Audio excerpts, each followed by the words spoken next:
dari web dipublish.com, gaya belajar adalah sebagai salah satu siswa SMA. Ya, jadi kayak pas belajar tuh udah kayak tahu aku nih belajarnya kayak gimana sih.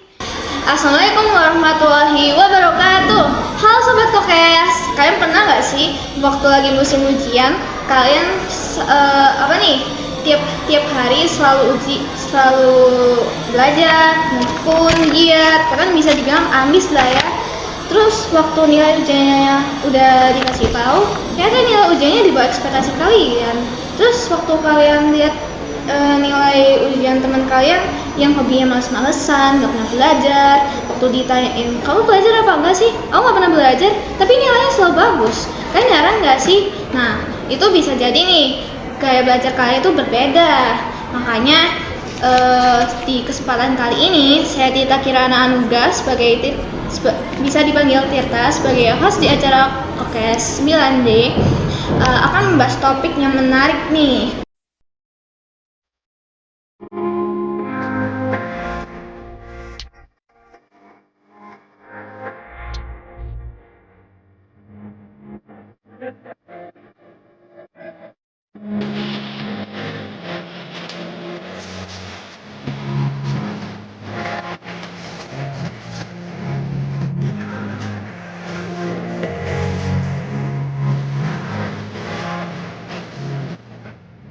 Yaitu adalah learning style atau gaya belajar. Nah, sebelum kita masuk ke si learning style ini, kita perlu berkenalan dulu ya dengan dua narasumber kita hari ini. Silakan. Hai, saya Alisa Ramadhani, saya sebagai Dinas Pendidikan. Saya merasa senang bisa diundang untuk podcast pagi hari ini, saya sebagai narasumber. Saya Gilang Anggasa Putra sebagai salah satu siswa SMA Model 8 Kota Batu berkesempatan untuk menjadi narasumber di Kokes kali ini. Nah, kita udah pada kenal ya. Yang narasumber pertama ada Mbak Alisa, terus ada Gilang ya sebagai siswa, dan Mbak Alisa yang bekerja di Dinas Pendidikan. Karena kita udah pada kenal, waktunya kita masuk ke main topiknya nih. Kita learning style. Di zaman sekarang ya, semakin berkembangnya zaman, udah semakin maju ya, apalagi di kalangan kita sebagai Gen Z ini ada aja istilah-istilah yang muncul, apalagi di dunia pendidikan itu ada yang namanya learning style atau gaya belajar. Saya pribadi pernah mengikuti tes tentang untuk mengetahui gaya belajar ini, tapi saya sebenarnya juga belum sepenuhnya paham bagaimana konsep gaya belajar ini. Karena ada Mbak Alisa ya yang bekerja di Dinas Pendidikan, pastinya udah nggak asing ya sama hal-hal seperti ini. Boleh dijelasin nggak sih apa itu learning style? Oke. Jadi menurut dari web dipublish.com, gaya belajar adalah cara yang digunakan untuk menerjemahkan, memahami, dan menyimpan informasi tertentu dan yang lain-lainnya. Karena nggak semua orang itu sama, maka metode gaya belajarnya pun ikut berbeda, seperti visual, auditori, sampai kinestetik. Wah, berarti gaya belajar itu jenisnya ada 3 ya Mbak Alisa? Ada yang pertama ada visual, terus ada auditori, sama kinestetik. Terus selama Mbak Alisa mengetahui soal gaya belajar ini, pernah menemukan kendala nggak sih atau sisi negatifnya gaya belajar buat para siswa? Kalau gaya belajar itu yang terlalu mengidentifikasi dari dengan satu gaya belajar saja, bisa kemungkinan dia akan menolak metode belajar lain yang mungkin sebenarnya efektif. Kuncinya jangan jadikan gaya belajar sebagai batangan, bukan alat. Iya, benar apa kata Mbak Alisa. Pokoknya gaya belajar itu bisa kita jadikan alat ya, bukan sebagai batasan.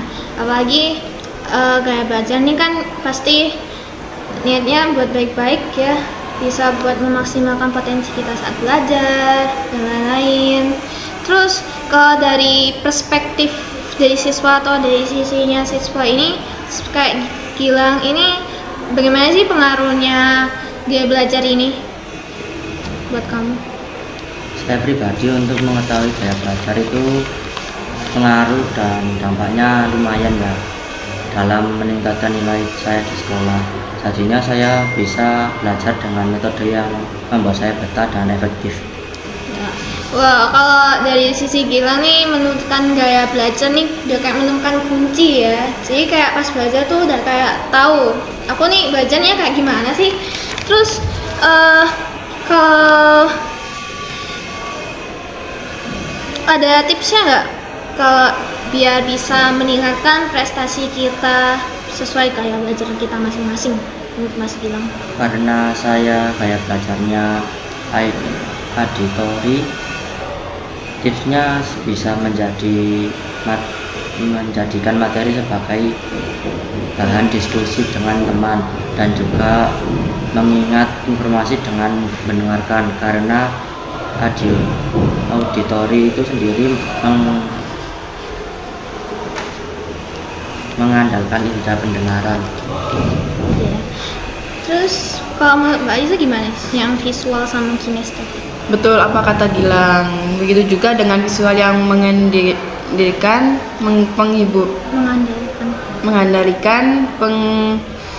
Indra penglihatan ya. penglihatan, dan kinestetik yang mengandalkan pengalaman atau gerakan.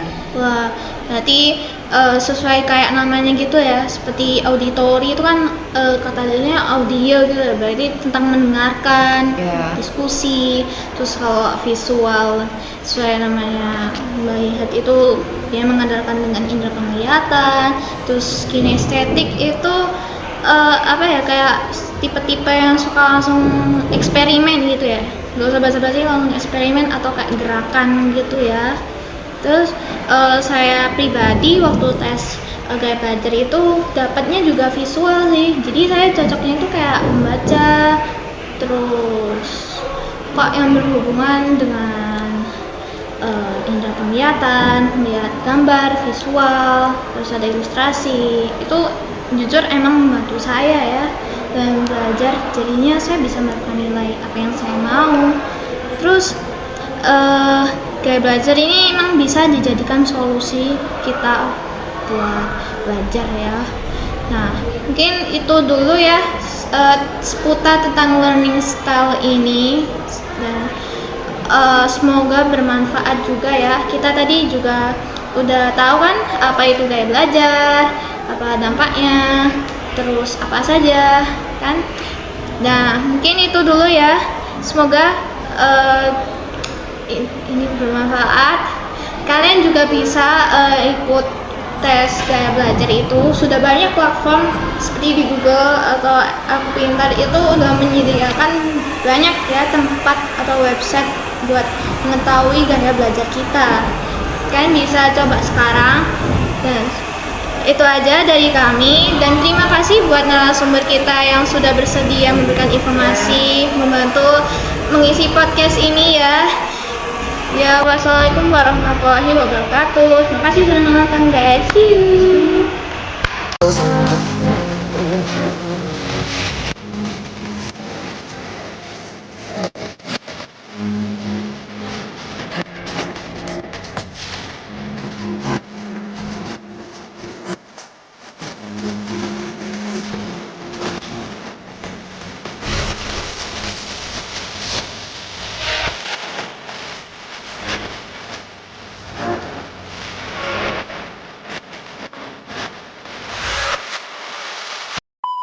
Tapi dan tentu, dan karena nggak semua orang itu sama, maka dari gaya belajar pun ikut berbeda, seperti visual, seperti auditor, belajar dengan betul yang dilihat sampai waktu mulai datang.